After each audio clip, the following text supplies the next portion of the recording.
比利時的迪南又來到一個童話小鎮，很少人聽過吧？迪南，比利時最浪漫的角落，薩克斯風誕生的地方。在這裡，連風聲都像是優雅的爵士樂。薩克斯風的故鄉，所以看得到到處都是薩克斯風。前面這條叫默茲河。對於迪南而言，默茲河不僅是母親之河，更是通往世界的偉大航道。其中最主要的關鍵就在下游與萊茵河交匯的大三角洲路網。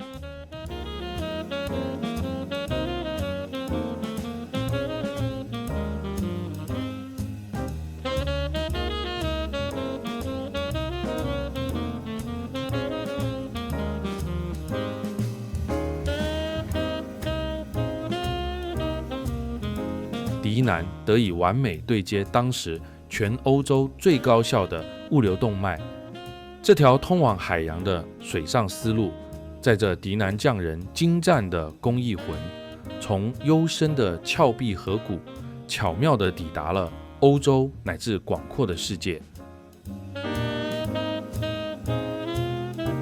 在默茲河畔旁邊走呢，還可以看得到非常具特色的聖雅各之路。默茲河不僅匯聚了各地的財富，更是北歐朝聖者的轉運站。往北走或往這邊走，它都可以到聖雅各，西班牙的聖雅各。黃色箭頭看到嗎？黃色箭頭是被歐洲理事會認定為前往朝聖之路的重要的指標。這沿路當中還有很多的修道院，所以像這邊往北走就到荷蘭去哦，從比利時荷蘭，那從這邊走就是往納穆爾、羅薩納，不管你走哪一條路，最終匯合的都是聖雅各朝聖之路。跟隨朝聖者的步伐走上長橋，今日的寧靜背後，曾是一片硝煙烽火。現在這一座橋叫戴高樂，因為他曾經在這邊作戰受傷過。一戰期間，年僅23歲的中尉戴高樂為了守護迪南，阻止德軍橫跨默茲河，在此浴血抗敵。很難想象這個城市曾經被迪南的老百姓何其無辜啊！誰能想到，這位年輕軍官後來開啟了歐洲的和平之路。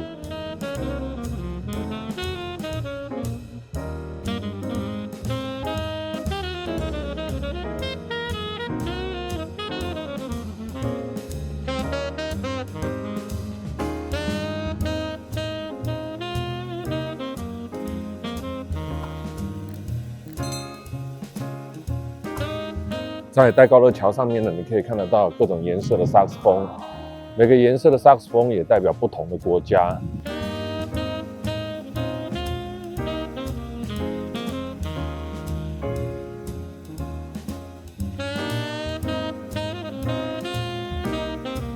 現在呢，這個小鎮呢，擁有的是當地人的淳樸，還有引以為傲的薩克斯風發源地，就在這裡。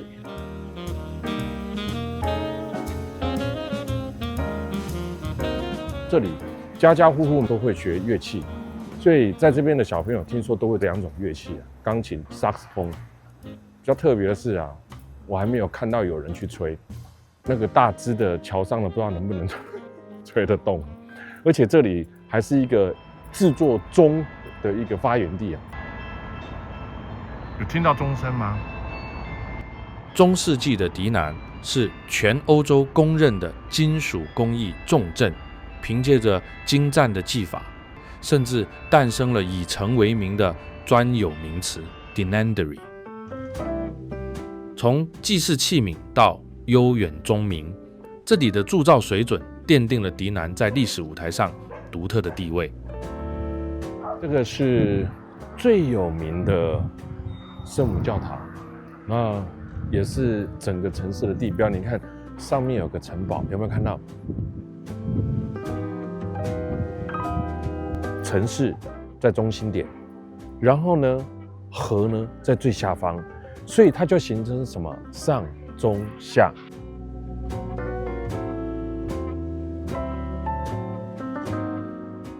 這個到了夏季的時候，整個河邊全部都是露天的餐廳。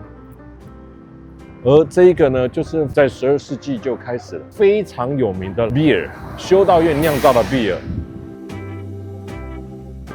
所以在墨茲河畔不輸給在塞納河畔旁邊走哦。這裡也是法語區，所以也是講法語的，整個氛圍很棒啊。夏季的時候滿是餐廳在戶外，聖誕節的時候就會有很棒的聖誕市集在這邊，不大，雖然小，但是呢，在地這個聖誕市集。夏季很多人會坐這裡的船去遊這個墨茲河。不只讚嘆於岸上的峭壁美景，踏上墨茲河的船，才算完整閱覽了迪南的全貌。這艘深色的平底船，頂着隨風飄揚的比利時三色旗，與兩岸錯落有致的建築交相輝映。這不僅是迪南人的悠然日常，更是旅人難得的雅興。在波光粼粼的映襯下，這顆墨茲河畔的珍珠更顯溫潤動人。那這你看，旁邊都是聖誕節的。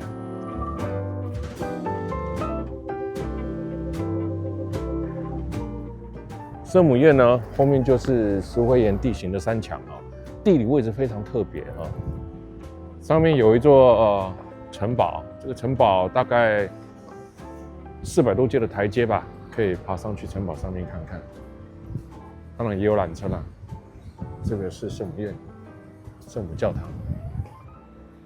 今天我們進來聖母教堂，在這裡。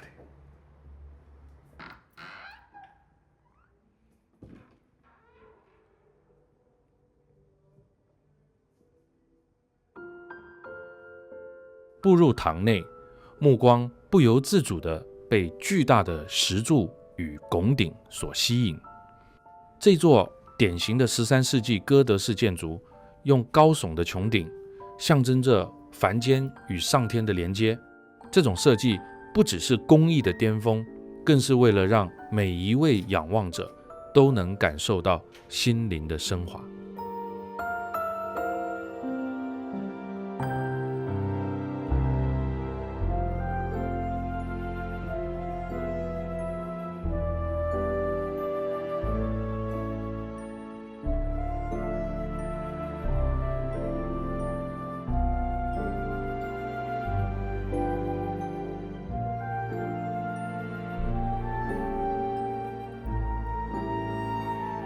聖母院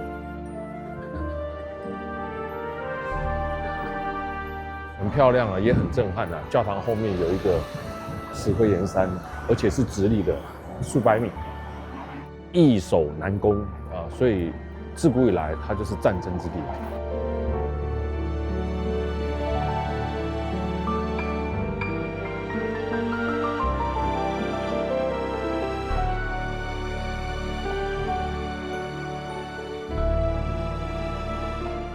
这個地方因為太多的戰爭了，所以當地的人呢，他們學會了一種很特別的方式，也就是呢，下午3、4點的時候呢，就坐到戶外來，在墨茲河畔旁邊喝上一杯咖啡，心很平靜。這也就是迪南人，比利時迪南人，他們最長的日常活動。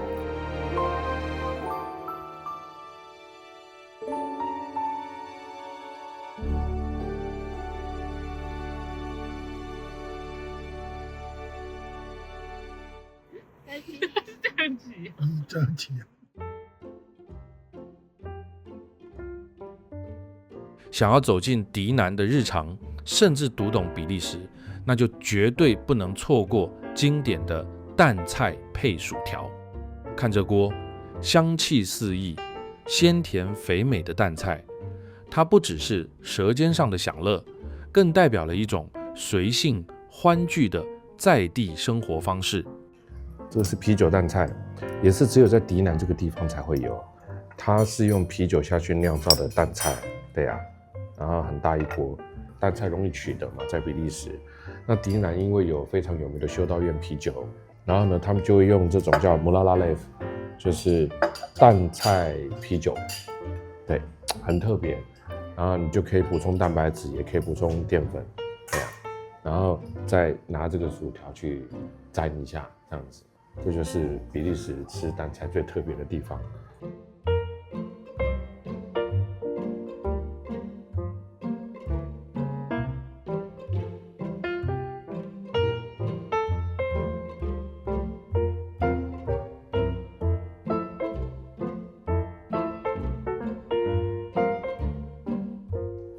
淡菜曾经是平民的蛋白質，中世紀到19世紀肉類很貴嘛，那淡菜一堆，海邊就是一堆啊，所以淡菜等於是平民的蛋白質。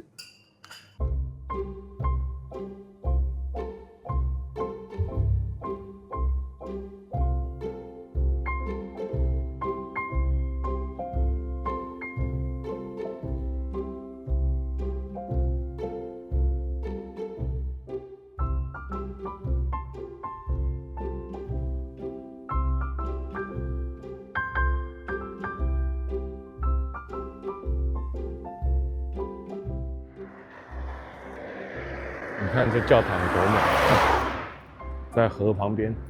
現在這裡是什麼？修道院。修道院就要講到啤酒。